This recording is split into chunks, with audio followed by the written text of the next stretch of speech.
ان کو کہا گیا شکر سے کھاؤ، وہ ناشکری کرنے لگے، آگے تفصیل آ رہی ہے۔ ان کو کہا گیا سجدہ کرو، وہ رینگتے گئے وقتوں کے ہوئی تگیسی لارل گیسی تگیسی لارل، چھوٹے بچوں کے ایسے کھینچتے تھے گیسیوں کا،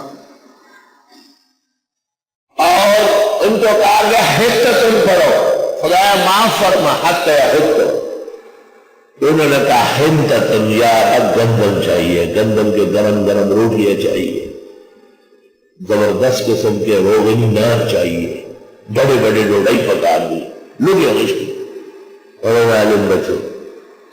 خدا نے کہا سجدہ کرو، یہ رینگتے گئے، خدا نے کہا حتتن، یہ حنتتن، فبدل الذین ظلموا، اور ظالموں نے شرائع بدل دیے۔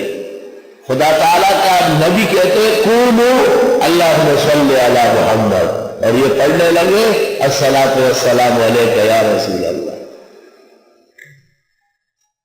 خدا کے نبی نے خود درود مقرر کیا نماز کے اخیر میں، اور بیٹھ کر قاعدے میں ہر نمازی اپنا اور آہستہ یہ کھڑے ہو رہے اور مل کر پڑھتے ہیں، اونچی آواز سے پڑھتے ہیں، فبدل الذین ظلموا قولا غیر الذی قیل لهم، اور ظالموں نے خدا کے اور رسول کے بتائے ہوئے کلمات، درود، سلام، دعا، سب چیزیں تبدیل کی۔ فانزلنا علی الذین ظلموا منهم رجزا من السماء، آسمان سے ان پر عذاب آیا، کہتے ہیں ہیضے کی بیماری مسلط ہو گئی۔ آج بھی بدعتی اکثر پیٹ کی خرابی میں مبتلا ہوتے ہیں، مبارک راتیں جب گزر جاتی ہے نصف سے زیادہ یہ اسپتالوں میں پڑے ہوتے ہیں، تو خیٹا ہوئے برداشت کریں نہ اللہ رہے مغلا چلو بچی گیا۔ اس آیت کے ذیل میں احکام القرآن جساس میں ہے، یہ اصل ہے رد بدعات۔